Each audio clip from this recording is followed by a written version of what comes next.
10 বছৰ বিৰতিৰ পিছত মই হিদিনা 8 ছেপ্টেম্বৰ দিনা নতুন দিল্লী ইন্দিৰা ভৱনত কংগ্ৰেছ দলত যোগদান কৰিলোঁ। সকলোৱে গমে পাইছে, গোটেই অসমবাসীয়ে গম পাইছে, চিপাঝাৰবাসীয়ে গম পাইছে।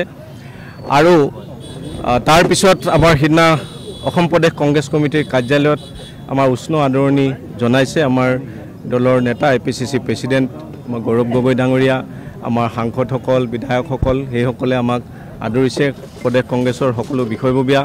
গতিকে আজি আকৌ আমি প্ৰথমবাৰৰ কাৰণে যোগদানৰ পিছত চিপাঝাৰ সমষ্টিলৈ আজি আমি আহিছোঁ। আমাৰ ইয়াতে ব্লক কংগ্ৰেছ আৰু মণ্ডল কংগ্ৰেছৰ সকলো বিষয়ববীয়া আহি আজি আমাক আদৰণি জনাইছে। মই অতি অভিভূত হৈছোঁ যে ইমান উৎসাহ আজি দেখিছোঁ কৰ্মীসকলৰ মাজত।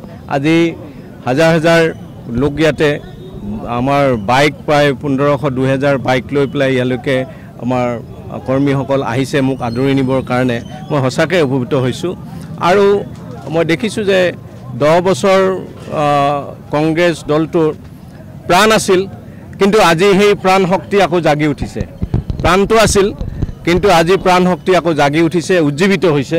গতিকে এই উজ্জীৱিত আমাৰ এই শক্তিটোক লৈ আমি অনাগত দিনত সাম্প্ৰদায়িকতাৰ বিৰুদ্ধে, ধৰ্মৰ ভিত্তিত ৰাজনীতিৰ বিৰুদ্ধে, দুৰ্নীতিৰ বিৰুদ্ধে, সিন্ডিকেট ৰাজৰ বিৰুদ্ধে আমি যুদ্ধ ঘোষণা কৰিলোঁ।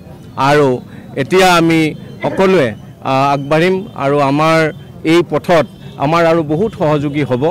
বহু মানুহ অতিষ্ঠ হৈছে বিজেপি দলৰ ভিতৰত, বহু লোকে পদবী এৰিবলৈ বিচাৰি আছে, বহু লোকে বিজেপিত নাথাকোঁ বুলি আমাক টেলিফোন যোগে জনাইছে। সেইসকলকো আমি আদৰিম।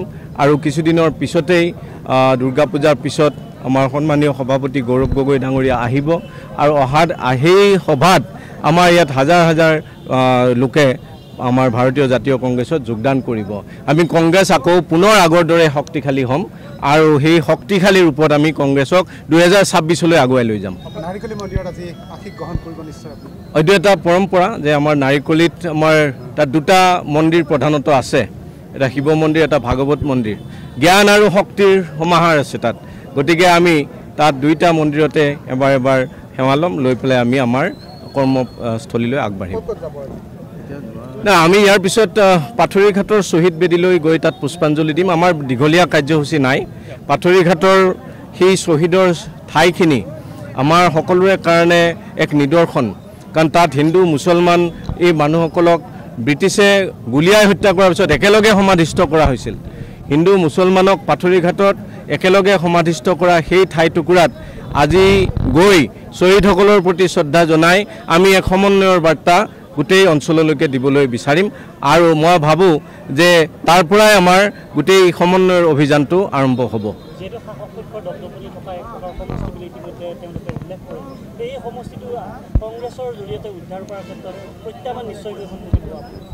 দপদপনি বুলি মই নকওঁ, তেওঁলোকৰ টকা পইচা আছে। ভাৰতীয় জনতা পাৰ্টিত মই থাকি দেখিলোঁ যে তেওঁলোকে অৰ্থ সৰ্বস্ব ৰাজনীতি কৰে, টকা পইচাৰে ৰাজনীতি কৰে। আমি সেই ৰাজনীতিত তিষ্ঠি থাকিব নোৱাৰোঁ। তেওঁলোকৰ সেই টকা ক'ৰ পৰা আহে আমি নাজানো। গতিকে তেওঁলোকে ধন সৰ্বস্ব ৰাজনীতি কৰি আমাৰ ইয়াত দপদপাই থাকিব তেওঁলোকে চেষ্টা কৰে বা দপদপাই আছে।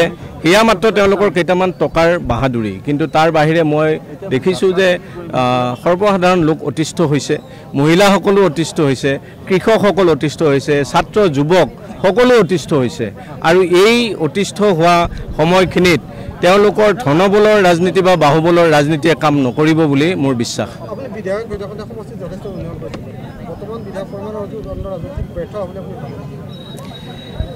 মই আজি সকলোকে সমালোচনা কৰিব বিচৰা নাই, কাৰণ আজি মই সমষ্টিত প্ৰথম সোমাইছোঁ কংগ্ৰেছ দলত যোগদান কৰাৰ পিছত।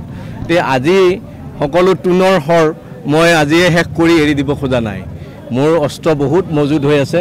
মই এটা এটাকৈ সেই মিছাইলবিলাক এৰি দিয়াৰ ব্যৱস্থা কৰি আছোঁ। আপোনালোকে সময়ত সকলো গম পাব। নিশ্চয় সময়ত মাৰিম। আৰু সেই ধৰণৰ অস্ত্ৰ, যুদ্ধাস্ত্ৰ আমাৰ সাজু হৈ আছে আৰু এই সকলোবিলাক আমি পৰ্যায়ক্ৰমে এৰি দিম যাতে তেওঁলোক ধূলিসাৎ হৈ যায়। আছে, ব্ৰহ্মাস্ত্ৰও আছে। গতিকে আপোনালোকৰ সময়ত সকলোবিলাক কথা আমি জনাম, ব্যৱহাৰ কৰা হ'ব।